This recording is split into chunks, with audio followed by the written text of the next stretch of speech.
안녕하세요. 자, 제1강에서는 여러분들 문법 파트 본 강의에 들어가기 이전에 여러분들이 어떻게 공부를 하면 좋을까라고 하는 현장에서 보면 질문을 많이 받습니다.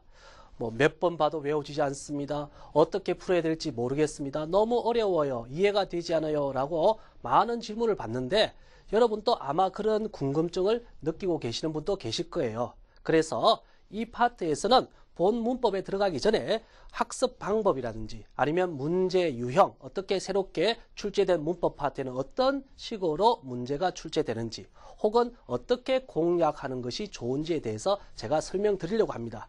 그래서 문법도 중요하지만 어떻게 공부하느냐, 학습 방법 또한 굉장히 중요하다고 볼 수 있습니다. 아시겠죠? 물론 기존에 자기가 하던 방식이 있고 그 방식이 효율적이라면 그걸 그대로 해도 상관은 없습니다만 자기가 하는 방식이 좋지 않다 혹은 능률이 오르지 않는다라고 생각하시는 분은 제가 권해드리는 방법도 한번 따라 해보시는 게 좋을 거라고 생각합니다. 아시겠죠? 제가 다년간에 경험한 것을 토대로 만든 거기 때문에 한번 실천해 보시는 것도 좋으리라 생각합니다. 여러분도 아시다시피 애완 문법 정도 되면 일상생활에 잘 등장하지 않습니다. 사용되지 않는 좀 어려운 고난이도의 문법들로만 구성이 되어 있습니다. 그렇기 때문에 초급 문법처럼 한 번에 듣고 금방 이해되고 머릿속에 오래 암기되지는 않습니다. 아시겠죠? 그리고 또한 다른 파트는 어느 정도 혼자서 공부하셔도 크게 문제는 없는데 자기가 열심히 하면 되는데 이 문법 파트만큼은 혼자서 하기 좀 어려운 파트이기도 합니다. 물론 제 교재에 자세히 상세히 적어뒀습니다만 그 외에도 제가 수업 시간에 강의 시간에 말씀드리는 부분, 특징 부분을 잘 체크해서 밑줄 그어서 외워주시면 되겠습니다. 아시겠죠? 그러면 처음에 어떻게 공부하는 것이 좋으느냐 알겠죠? 물론 대학원에서 공부하듯이 하나의 문형을 가지고 며칠 동안 연습해서 충분히 뉘앙스까지 완벽하게 알고 그것을 자유자재로 구사할 수 있으면 무엇보다 그보다 더 좋은 것은 없습니다만 대다수의 수험생들이 그런 시간이 없습니다. 전공자가 아닌 분들은. 그래서 바쁜 시간에 그렇게 할 수는 없단 말이에요. 그래서 시험을 목표로 하기 때문에 일단 제일 먼저 여러분이 하셔야 될 것은 애완용 문법 종류를 암기하셔야 됩니다. 제일 먼저. 그걸 먼저 하는 것이 가장 좋을 것 같습니다. 왜냐라고 하면은 기존의 문제에서는 새로운 문제는 어떤지 모르겠습니다만 기존의 문제에서는 어떤 것이 애완 문법이냐 그것만 알아도 답을 맞출 수 있는 경우까지도 있습니다. 실제로 한 4-5문제 정도는 그런 문제가 매해 출제가 되었었습니다. 아시겠죠? 그래서 그런 측면에서도 애완 문법 종류를 아셔야 되고 또 어떤 것이 애완 문법인지 아셔야 접근하는 방법도 생기는 거예요. 알겠죠? 그래서 제 교재에 맨 뒤에 보면 소책자 형태로 해서 붙어 있습니다. 그래서 그거를 찢으셔가지고 휴대하시면서 늘 보십시오. 알겠죠? 그래서 한꺼번에 외우려면 절대로 외워지지 않습니다. 외웠다 손 치더라도 금방 잊어먹기 십상입니다. 그래서 항상 가지고 다니면서 그냥 잡지 보듯이 이렇게 넘겨보세요. 이런 게 있구나. 이런 게 있구나. 이런 거구나. 그렇게 보다 보면은 여러분들이 익숙해진단 말이에요. 알겠죠? 그래서 어떤 것이 애완 문법인지 익숙만 해진다면 문법 파트는 제일 점수 따기가 쉽습니다. 그렇지 않으면 문법 파트가 제일 어려워요. 시간이 많이 걸리고. 아시겠죠? 그래서 무엇보다도 애완용 문법을 빨리 익숙해지는 거. 이런 걸 한번 생각해 보십시오. 여러분이 학년이 바뀌어서 반이 바뀌면 반 학생들이 늘 거 아니에요. 요즘은 몇 명인지 모르겠습니다만 제가 고등학교 다닐 때는 60명, 70명이 있었으니까 그거 하루 만에 이름 친구들 다 외우려면 못 외우죠. 그럼 어떻게 이름을 외웠습니까, 여러분들? 한두 달 생활하다 보면 굳이 외우려고 하진 않아도 다 외웁니다. 이런 분위기였습니까? 전화번호. 그리고 주소까지 다 압니다. 그 사람의 특징, 취미. 그렇죠? 전혀 어렵지 않게 외우죠. 그 방법이 가장 좋다고 저는 생각합니다. 자주 접하면서, 자주 보면서, 이 강의도 한 번에 보지 마시고 자주 보시면서 그냥 멍하니 듣고만 있어도 자주 보다 보면 익숙해진다는 거예요. 아시겠죠? 그래서 애완용, 어떤 것이 애완용 문법인지 익숙해지는 게 그것이 첫 번째 단계입니다. 자, 그러면 두 번째 단계는 뭘 해야 되느냐라고 하면 각 문법의 특징을 암기하셔야 됩니다. 이것은 여러분이 신경 쓰실 건 없습니다. 교재에도 어느 정도 적혀 있습니다만 강의할 때마다 제가 강조를 드릴 거예요. 이 문법은 언어 부분을 많이 보십시오. 접속 형태가 중요합니다. 그리고 이런 것은 끊어서 나오니까 주의하세요. 시제가 어디에 붙습니다. 또 어떤 종류의 단어랑 주로 붙어서 사용됩니다. 좋은 뉘앙스로 사용됩니다. 나쁜 뉘앙스로 사용됩니다. 이러한 것을 제가 그 문법에 관련된 특징 등을 말씀드릴 거예요. 또 어떤 것은 특징이 없는 문법 또한 있습니다. 그런 것은 특징이 없기 때문에 이런 부분을 보세요라고 제가 설명을 드릴 거예요.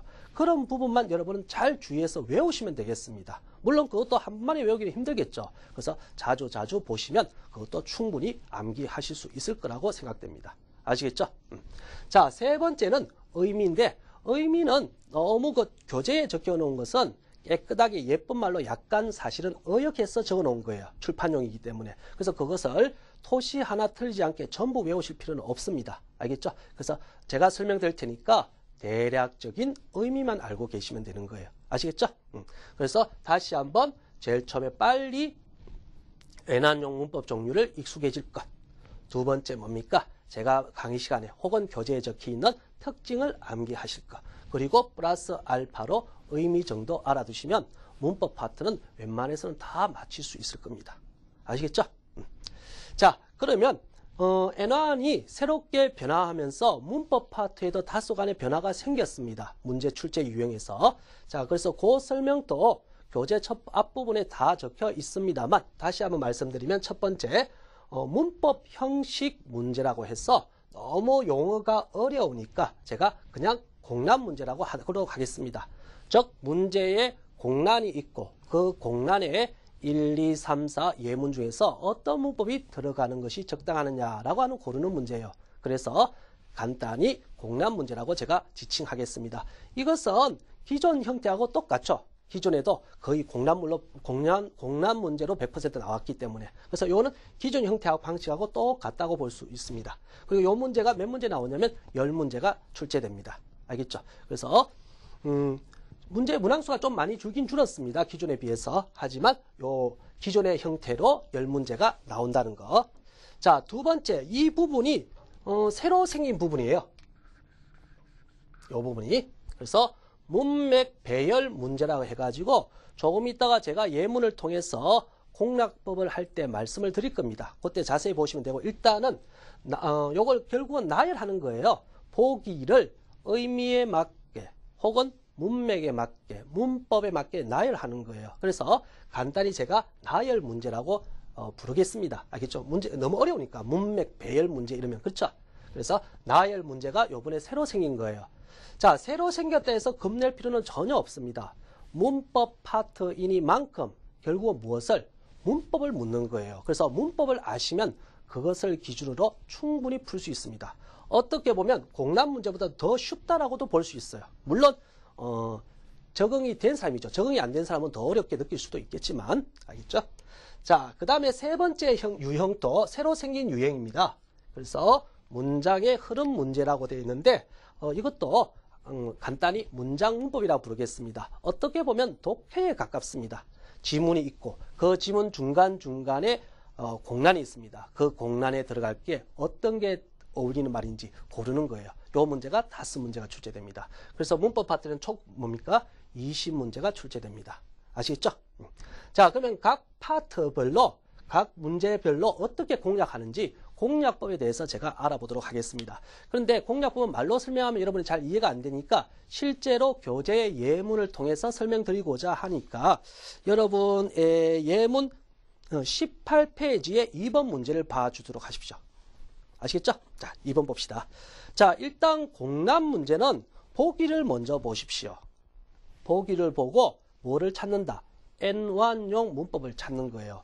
물론 경우에 따라서는 N2라든지 아니면 기준 외 문법이라서 전혀 다루지 않은 유형의 형태가 답이 되는 경우도 있지만 그런 거는 전체적으로 봤을 때 몇 % 되지 않습니다. 무시해도 좋을 정도입니다. 대부분의 경우는 N1용 문법만이 답이 된다는 거예요. 아시겠죠? 심지어 그런 문제도 있었어요. 실제로 몇 년도인지 기억은 나지 않습니다만은 보기 4개 중에서 N1 문법이 찾으니까 2번이에요. 그럼 정답이 2번이에요. 그런 적도 있단 말이에요. 알겠죠? 자, 그럼 이 문제를 보면 1번 읍바나 시대, 2번 토 아이마떼, 3번 박가리니, 4번 낭하라모. 아직까지 문법이 익숙치 않으신 분은 잘 모르실 것 같지만 이 불행히도 여기서 보여지는 보기의 4개는 전부 다 N1용 문법입니다. 그래서 보기에는 큰 힌트를 얻기는 힘들겠네요. 하지만 이 부분에서 이 단계에서 답이 구해지는 경우도 있었습니다. 아시겠죠? 자,